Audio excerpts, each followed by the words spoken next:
This is The Memo by Howard Marks. Today we're featuring another episode of The Rewind, in which Howard looks back on some of his memos over the years, discusses their origins, and considers their relevance to today's financial environment. In this episode, Howard reflects on Lines in the Sand, which was originally published on April 18, 2017. Here's Howard.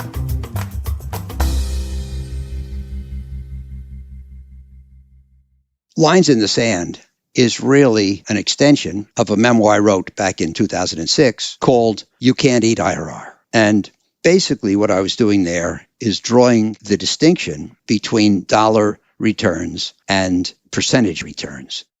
You can't eat IRR. You can't spend IRR. A fund that has a higher IRR doesn't necessarily make you richer than a fund with a lower IRR. Now that sounds counterintuitive, but remember that what matters on an investment is the dollar profit. Now, if you can have a higher IRR with a lot of money invested, that's a good thing. But if you have a high IRR with very little money invested, you can publish a high IRR, but it doesn't give you much in the way of dollar profits. It doesn't give you much spending power. And I think that's an extremely important distinction to make.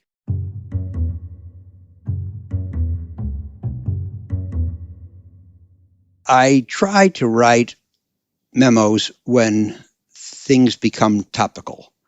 One form of development is the creation of new concepts in the investment business. New techniques are used, new types of funds are developed, new innovations come into use. Many times I'm skeptical of these things. Financial innovation is usually driven by someone's desire to make money, if not investors, then perhaps Wall Street. And by definition, innovation is only possible in positive times. In negative times, innovation looks scary. Risk-bearing is off-putting. People think of risk-bearing as well, just another way to lose money. But in the good times, people say, risk-bearing is a good thing. The more risk I take, the more money I make. So innovations, by definition, are taken up in good times. And since they're not tested in good times, we don't get a chance to find out firsthand what the downside potential is. But that's why I tend to write about innovations. I wrote a memo entitled Lines in the Sand on the subject of subscription lines because they were becoming popular at the time I wrote it, which was April of 2017. A subscription line, it's a bank loan that allows the general partner, the organizer of a fund, to call money from the bank on the loan rather than money from the investors in the partnership in terms of their equity capital. As usual, more aggressive investors started using them more and earlier than we did. Subscription lines are not leverage, as I define it. Leverage means that you, as the general partner, organize a fund with $100 million of capital commitments. You invest the 100, but you also borrow 50 from a bank and invest that. So now you have capital commitments of 100, but you've made investments of 150. That's leverage. Making investments that exceed your capital, that's leverage. Subscription lines are not a form of leverage. What subscription lines mean are that you form a fund with committed capital of 100, but in the early days, rather than call that capital, you draw money on your subscription line from the bank. That suppresses the amount of equity capital you have called, which by definition, all things equal, increases the IRR on successful investments. Everybody wants high IRRs. An IRR is the dollar-weighted return that a fund has produced. So in other words, if you organize a $100 million fund and you call all the money and it doubles, then you've made $100 million. But if you call 10 million of the 100 and it doubles, you've only made $10 million.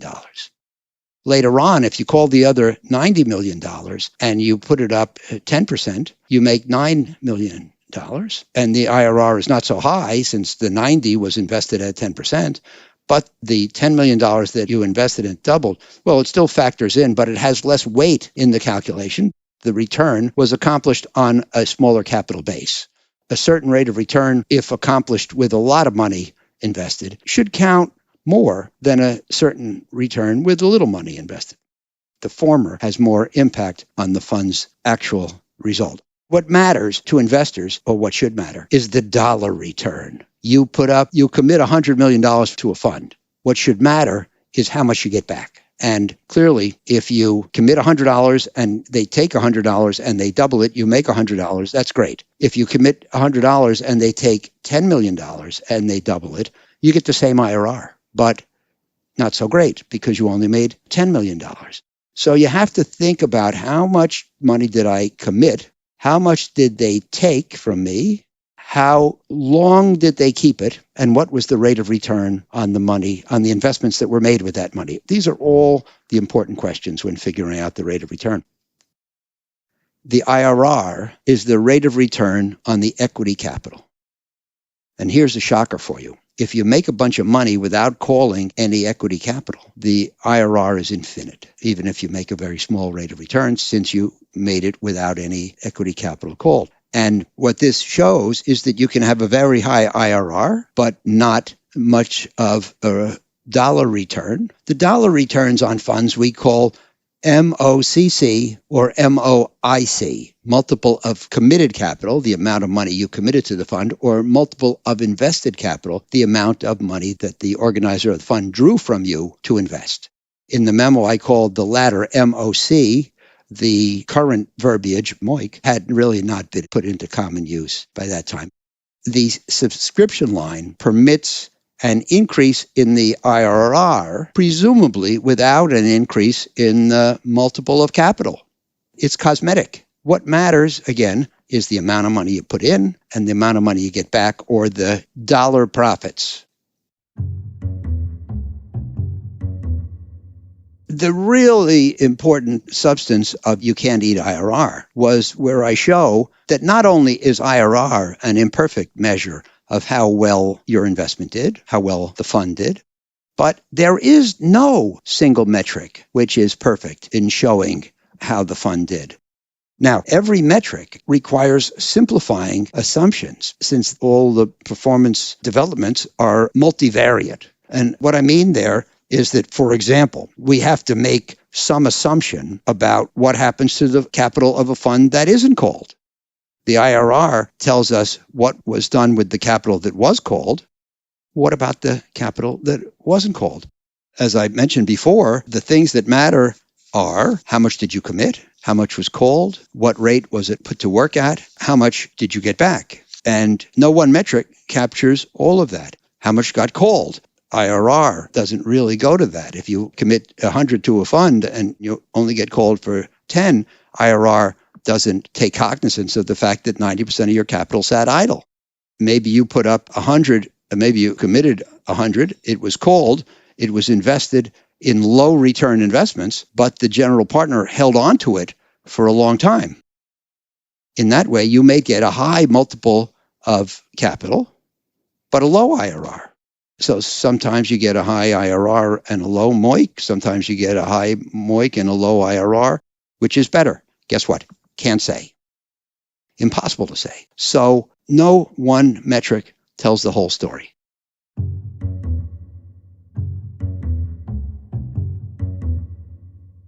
So the negative of subscription lines mainly has to do with the calling of capital. We'll assume that we're talking here about successful investments. But if rather than call the 100 and invest it in A, B, and C, you call 50 and draw 50 from the bank and invest that 100 in A, B, and C, clearly the profitability of A, B, and C is the same under both circumstances. In the first case, the LP capital case, the no subscription line case, you only invest LP capital, you make 100. Since you use so much LP capital, you by definition report a lower IRR on LP capital. But guess what? You don't pay any interest. So in the subscription line case, you make 100 on A, B, and C, but you pay 5 in interest. You end up with profits of 95.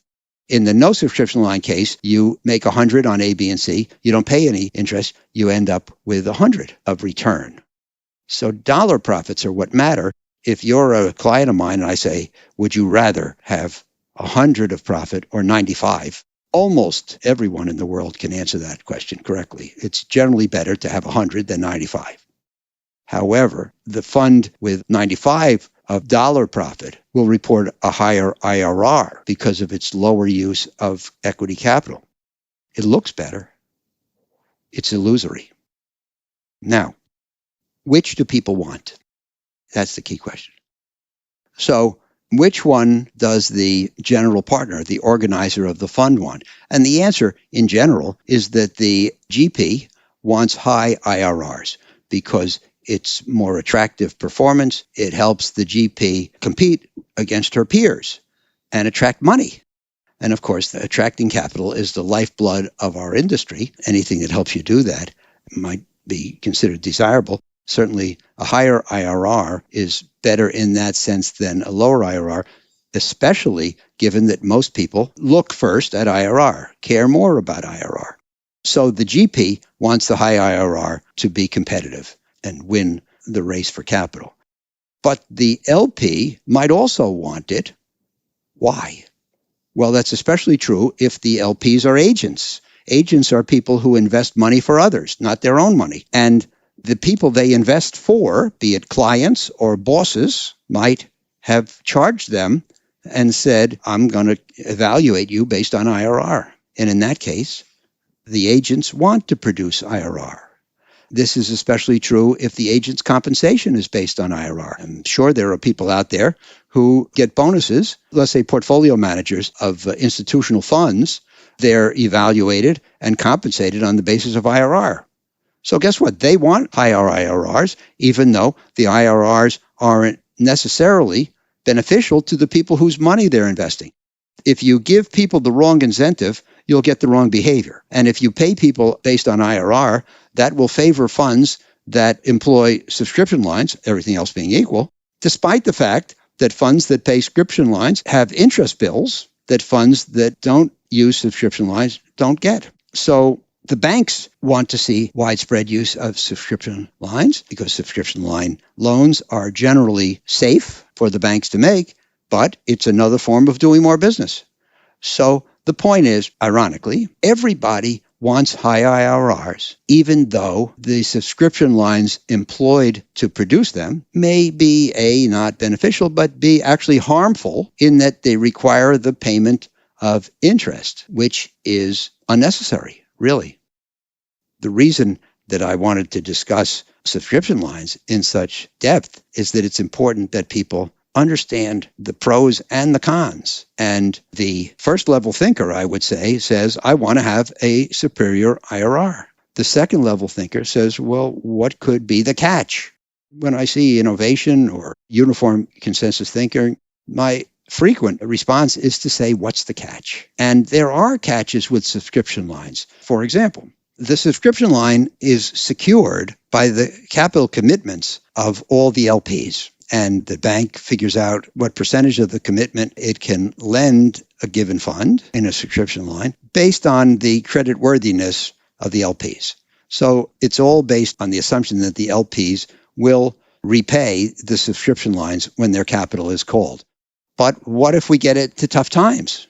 And what if when the calls go out, one of the LPs can't repay the line? Then the others are responsible for more. If many of the LPs in a fund fail to honor their calls, then you may be affected by that. And the subscription line could go into default, which could cause you a problem, even though you met your capital calls. So there are downsides. At this point, I would say they're largely theoretical. The reason for that is that subscription lines have really never been tested. Buffett said cleverly at the beginning of 2009, in the grip of the global financial crisis, that it's only when the tide goes out that we find out who was swimming naked. I spoke at the beginning about financial innovations. Financial innovations always sound good on paper. They always sound good based on what the innovator says should happen. The problem is that what should happen is not always what does happen. So innovations are really only tested in tough times when the tide goes out. The assumption that this or that mechanism will work in a protective way for the people who are involved is only tested in tough times. There hasn't really been a tough time for closed-end funds using subscription lines. They were an innovation that took place, I would say, mostly around 2011, 12, 13. Obviously, they became more popular, and I wrote the memo in 2017. I would say that they've never really been tested because the vast majority of the last 8, 9, 10 years has been very benign. And the tough time in 2020 with the pandemic was extremely brief. The market started to go into free fall sometime around February 19th of 2020. That's when the S&P hit its then all-time high of 3,300, and the markets declined in something approaching free fall for the next 5 weeks. On March 23rd, the S&P hit 2,200. So it was down exactly a third in 5 weeks. That's a big decline and very fast. But the market came right back. And so, as I say, funds with subscription lines were never tested in significant tough times. That doesn't mean that they never will be. And that doesn't mean that people don't have to think about the possible consequences in bad times. I think doing that is an example of second-level thinking and essential. I'm going to read 2 paragraphs from the memo that are my favorites. So on page 5, I say, the answer is simple. In order to be able to assess fund performance, we have to know how much capital was committed, how much capital was invested, how long was it kept invested, and how much was returned to the LPs. Those 4 things in total will tell you how you did. But IRR and multiple of committed capital and multiple of invested capital are all significant indicators. Yes? None of them takes all 4 of these factors into consideration. There is no single metric that is sufficient to tell us how good a job a GP did. We have to consider multiple metrics, and sometimes they give conflicting answers. As I said before, Fund A may look better on one of them and Fund B on another. So this is really just one way in which investing isn't subject to easy answers. It never is. One fund with a higher IRR didn't necessarily outperform another. Provocatively, a fund that used a subscription line and came with a higher IRR may not have done as good a job or made its LPs as much money, that is what I call dollar profits, as one that didn't use a line or used a line more sparingly and reported a lower IRR. i.e., you can't eat IRR. And now, here's Lines in the Sand by Howard Marks. In my 2016 year-end review, which went only to clients, I included a discussion of the use of subscription lines by closed-end funds in areas such as private equity, real estate, distressed debt, and private credit. It's my impression that their use has become fairly pervasive in recent years, and in response to clients' requests and market trends, Oaktree has utilized subscription lines in some of its newer funds. That year-end note prompted some interesting and spirited discussion of lines and their merit and effect. Thus, I decided to write this memo on the topic for general circulation. How do subscription lines work?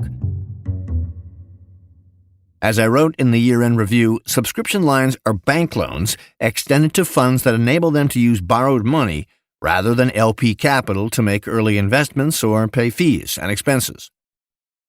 While there is no universal description, I believe it's safe to say in general that subscription lines are limited as a percentage of the LP's capital commitments. Commitments from the most creditworthy LPs earn a 90% advance rate, and commitments from lesser credits earn lower advance rates, or in some cases, 0. Are secured by the LP's capital commitments and generally must be repaid in the early or middle part of the fund's life, unless extended, although terms are beginning to lengthen. The key element is that a subscription line can substitute for LP capital, but it can't be used to allow the fund to invest more than its committed capital. That is, a $100 million fund with a subscription line might be able to buy $50 million of assets without calling LP capital, but it still can't invest more than $100 million in total, other than by recycling proceeds from liquidated investments. The bottom line is that essentially all subscription line financing does is defer the calling of LP capital. So, the starting point for this discussion is the fact that these lines lever LP capital, but do not lever funds in the sense of allowing funds to invest more than their committed capital. Fund-level debt that allows funds to invest more than their committed capital is different from subscription lines and not my subject here. What are the effects? Since a subscription line doesn't lever a fund, its use doesn't increase the total dollar profits that the fund will earn from investments over its lifetime, assuming the GP makes the same investments that it would have made if the fund didn't have a line. Also, the use of a subscription line, obviously, doesn't alter the fund's committed or invested capital. Thus, assuming all LP capital eventually is drawn, the fund's ratio of distributions to LP capital, either the multiple of committed capital, MOCC, or the multiple of invested capital, MOC, isn't improved by the use of a line. So much for what isn't changed. The question then is, what is? First, the positives. The original purpose of subscription lines was A, to enable GPs to make investments and pay fund fees and expenses without frequent capital calls, and B, to prevent opportunistic funds that don't sit on large amounts of cash from missing out on attractive investments requiring quick funding. More recently, however, their use has grown for the additional reasons I'll discuss now. With calls for LP capital postponed, the reported internal rate of return, or IRR, in the early years, the dollar-weighted return on LP capital will increase substantially, assuming the early profits exceed the interest and expenses on the line. The use of borrowed money can reduce or even eliminate the deleterious impact on early returns of the so-called J-curve. The J-curve results from A, the fact that in a fund's early years, management fees are usually charged on total committed capital, while a relatively small percentage of the capital has been put to work, and B, the tendency of private investments to take a while to show results.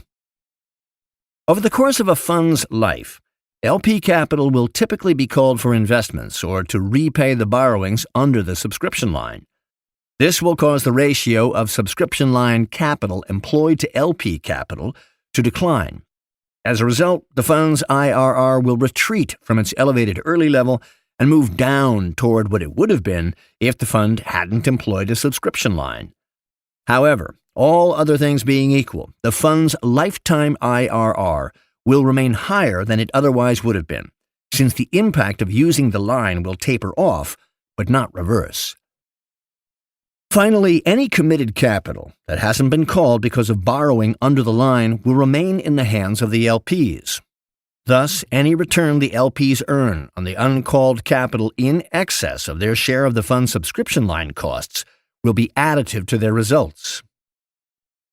What about the negatives? If a fund finances investments by borrowing under a subscription line, interest and expenses will be paid that wouldn't have been paid if LP capital had been called instead. The payment of these costs, even with interest rates below LIBOR plus 2%, is a permanent net negative for the fund. Since the fund isn't becoming levered, it won't be offset by an increase in dollar profits. Thus, it eats into the fund's dollar lifetime gains as well as its multiple of capital. Some LPs may actually want to have their capital called and earn their preferred return. That will jibe with their expectations and preserve the historic hurdle for incentive fees. The preferred return that must be earned before the GP receives incentive fees is calculated based on how much LP capital has been called and for how long it has remained outstanding. Thus, the use of a subscription line in lieu of LP capital shrinks the dollar preferred return hurdle. Lowering the hurdle can increase the GP's probability of collecting incentive fees and cause the payment of incentive fees to the GP to begin sooner, although it will have no effect on the amount of incentive fees ultimately paid by a fund that would easily have cleared the percentage hurdle rate if it hadn't used a line. At the same time, however, the interest and expenses paid on the line will reduce the fund's lifetime net dollar gains, and thus the eventual amount of incentive fees received by the GP. The interaction of these effects can be complex. Less disciplined or less diligent GPs may be induced to lower the standards to which they subject investments because A. Their effective cost of capital seems so low, and or B. They perceive an increased likelihood that the reported IRR will exceed the preferred return hurdle and thus a greater potential to earn incentive fees.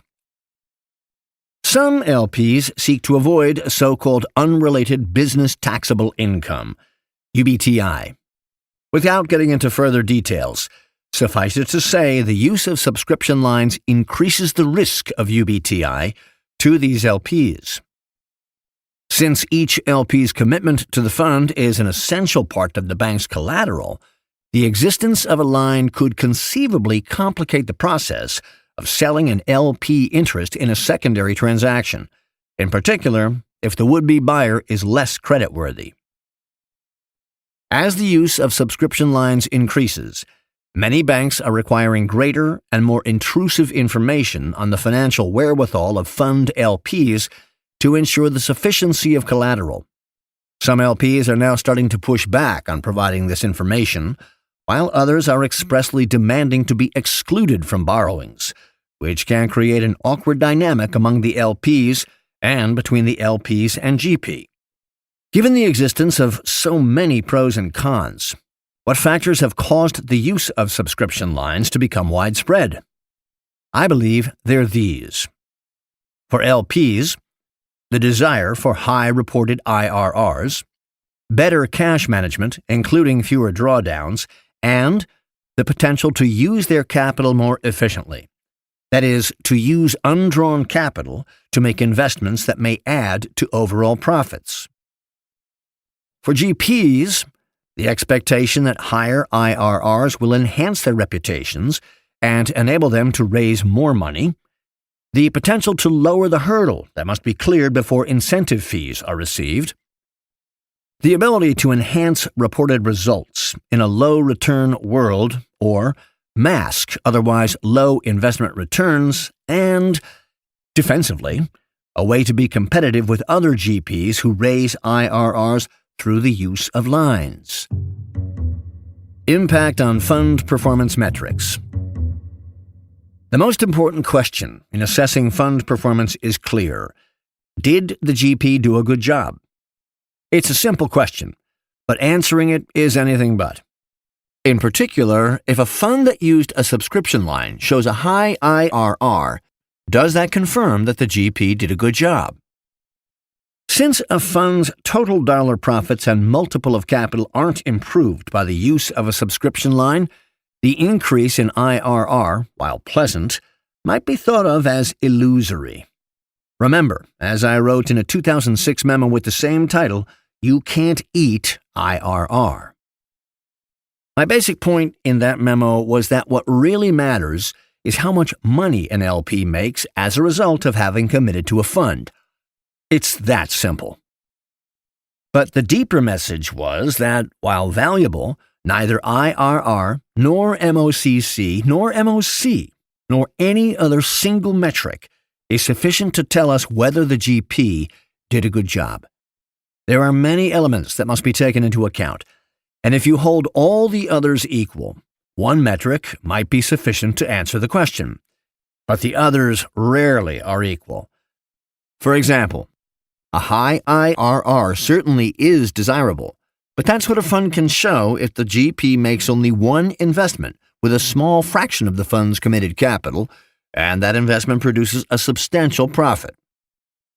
For example, if a $100 million fund invests $1 million in something and sells it a month later for $2 million, that doubling will annualize to an IRR of roughly 400,000%. And if that's the only investment the GP makes, that'll be the fund's IRR too. But it certainly doesn't mean the GP did a good job. I doubt the LP who committed $10 million to the fund will be happy with $10.1 million back in the end. To understand what an IRR really says about fund performance, you have to know what percentage of the capital was called and how long the GP held onto it. In short, LPs want to see their committed capital become fully invested, and remain invested at solid rates of return for a long time. That's the formula for a big gain. A high return earned on a small amount of capital for a brief period doesn't help in that regard.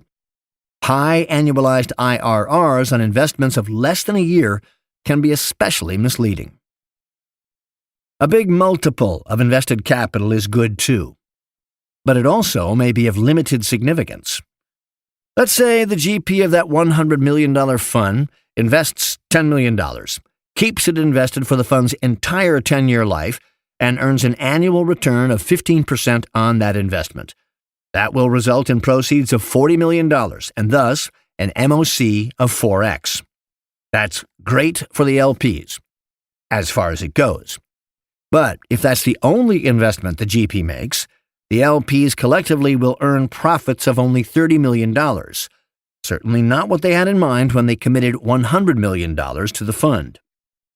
So again, to know if the GP did a good job, you have to know what percentage of the committed capital was invested and how long the investment was outstanding. You have to know what the GP did with the entire commitment, not just the part that was invested. Finally, a big multiple of committed capital sounds almost perfect, but it too isn't sufficient. Let's say all of the fund's $100 million of committed capital is invested and $300 million comes back to LPs for an MOCC of 3x. That's good, isn't it? That depends on how long the GP kept that $100 million. If it took 6 years to turn $100 million into $300 million, the IRR on the fund is 20%. But if it took 10 years to generate the same proceeds and MOCC, the IRR is just 11.6%. So it's not enough to know how much capital was invested and how much was returned. We have to know how long the process took. The answer is simple. In order to be able to assess fund performance, we have to know how much capital was committed, how much capital was invested, how long it was kept invested, and how much was returned to LPs. IRR, MOCC, and MOC are all significant indicators, but none of them takes all 4 of those parameters into consideration. Thus, no single metric is sufficient to tell us how good a job a GP did. We have to consider multiple metrics, and sometimes they will give conflicting answers. Fund A may look better on one of them, and Fund B on another. So this is really just one more way in which investing isn't subject to easy answers. Performance assessment requires consulting a variety of performance metrics, considering other factors as well, some of which are subjective, like how risky the portfolio was, and making judgments regarding the results. One fund with a higher IRR didn't necessarily outperform another, and provocatively, a fund that used a subscription line and came in with a high IRR may not have done as good a job, or made its LPs as much money, as one that didn't use a line, or used a line less extensively and reported a lower IRR. Let's take that to its logical extreme. What if the typical race to the bottom happens at the banks, making financing available on ever easier terms? What if we reach a point where GPs are able to obtain lines equal in size to the vast majority of their LPs' commitments and keep the borrowings outstanding for most of the fund's life? In that case, there will be little need for a GP to draw LP capital, and even low returns on investments could give rise to ultra-high IRRs at the fund level. The bottom line on all this is that the use of subscription lines sheds considerable doubt on the significance of IRR. And when IRR becomes suspect, anyone wanting to evaluate fund results has no choice but to put greater emphasis on the multiple of capital. Bigger questions. All the just mentioned discussion is essentially mechanical regarding matters of arithmetic. But there are other questions surrounding subscription lines that involve investment risk, and some that have bigger consequences, even potentially systemic. Investments are invariably viewed as safe when it is assumed that the things that should happen will happen. But I always hasten to point out that should isn't the same as will. Let's consider the process that's supposed to apply with subscription line borrowings. The GP organizes a fund and arranges for a subscription line. LPs commit capital. The LPs put in an actual or virtual lockbox the funds they'll need when capital is called. The GP uses borrowings under the subscription line to pay for investments in lieu of calling LP capital. When the subscription line reaches its end, LP capital is called and the line is repaid. That's what's supposed to happen.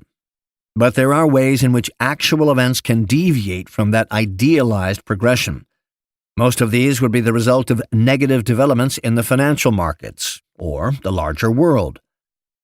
Since the use of subscription lines results in there being fewer but larger capital calls, the magnitude of potential defaults by LPs is increased, along with the potential consequences.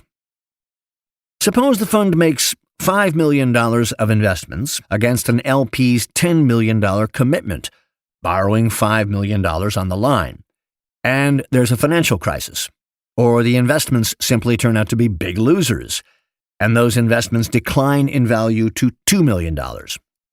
And suppose the line comes due.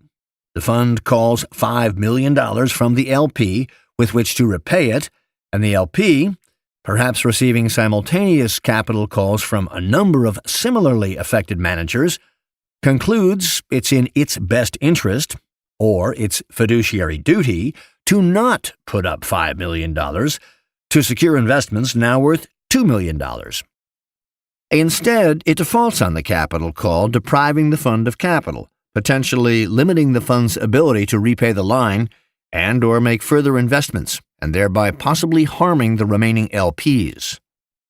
Please note, however, that strategic defaults are an extreme hypothetical, since they would expose LPs to penalties, lawsuits, and the forfeiture of their assets in the fund, in addition to the obvious reputational consequences. Some funds, although none of Oaktree's, rely on subscription lines that are due on demand, rather than at the end of a stated term. What would be the effect if a large number of those lines were pulled simultaneously during a financial crisis? Or what if regulators required banks to call in their lines, even those that aren't callable or whose terms haven't expired? There's no question that the increasing use of subscription lines is altering the pattern of drawdowns and distributions. Going years without seeing much capital called could convince an LP that calls have become less likely. Suppose that in response, rather than set aside capital equal to its commitments, the LP puts it into other investments. Although subscription lines don't result in funds becoming levered, this kind of behavior can result in the LP becoming levered, that is, having total investments plus commitments that exceed its available capital. Now, suppose a financial crisis brings large losses to fund investments in general. If the LP has made excess commitments, it could A, suffer levered losses, and B, be forced to liquidate marketable securities in a crisis to satisfy capital calls in connection with their commitments to closed-end funds. Taken to a hopefully unrealistic extreme, could this cause LPs to become insolvent and banks to experience a wave of defaults on these lines? Market meltdowns and financial crises can increase the probability that banks will recall lines and decrease the probability that all LPs will meet the calls. If an LP has taken advantage of subscription line financing to become more than 100% committed, it might be more likely to default on the calls. If a fund has diversified commitment sources and just a couple of LPs default, the fund will probably manage just fine. But suppose many LPs default. In that circumstance, it's easy to imagine a fund being forced to sell assets during a market downturn to pay off its line, and or lacking the capital it thought it would have with which to take advantage of market opportunities. Both outcomes could be very negative for funds and LPs alike. The obligations of the LPs in a fund with a subscription line are interrelated. For example, one LP's default on its capital commitment requires the other LPs to contribute more, up to the amount of their commitment, to repay the subscription line. Could this mean that failures by some LPs would increase the likelihood of failures by others? In the extreme, if defaults on lines are widespread, could lines become a source of significant risk to banks?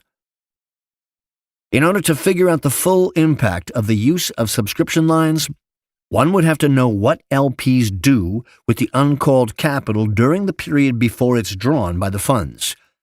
It does seem, however, that subscription lines may be adding to risk at a variety of levels.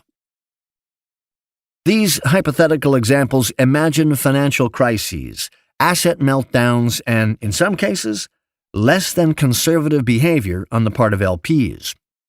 They're all unlikely. But are they impossible? It's mostly during crises that weaknesses are exposed.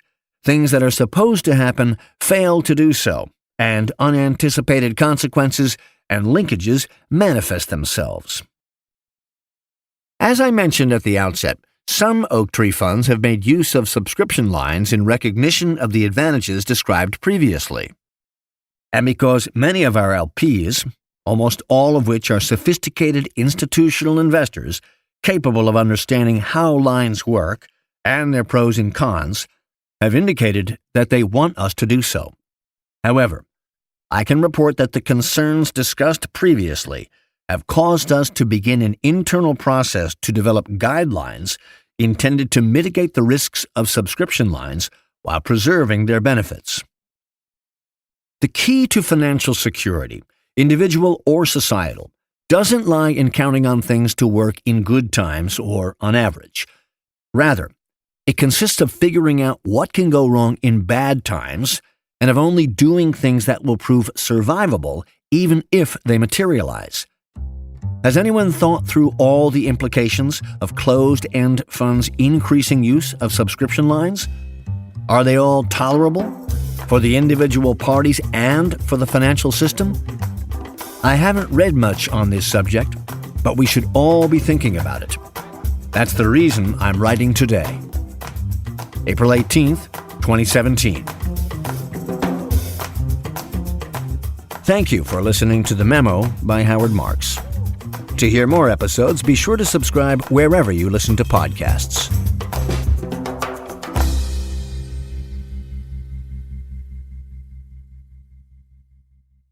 This podcast expresses the views of the author as of the date indicated, and such views are subject to change without notice. Oaktree has no duty or obligation to update the information contained herein. Further, Oaktree makes no representation, and it should not be assumed that past investment performance is an indication of future results. Moreover, wherever there is a potential for profit, there is also the possibility of loss. This podcast is being made available for educational purposes only and should not be used for any other purpose. The information contained herein does not constitute and should not be construed as an offering of advisory services or an offer to sell or solicitation to buy any securities or related financial instruments in any jurisdiction. Certain information contained herein concerning economic trends and performances based on or derived from information provided by independent third-party sources. Oaktree Capital Management, LP, Oaktree, believes that the sources from which such information has been obtained are reliable.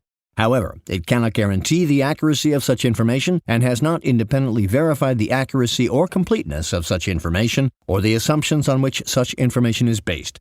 This podcast, including the information contained herein, may not be copied, reproduced, republished, or posted in whole or in part in any form without the prior written consent of Oaktree. Audiation.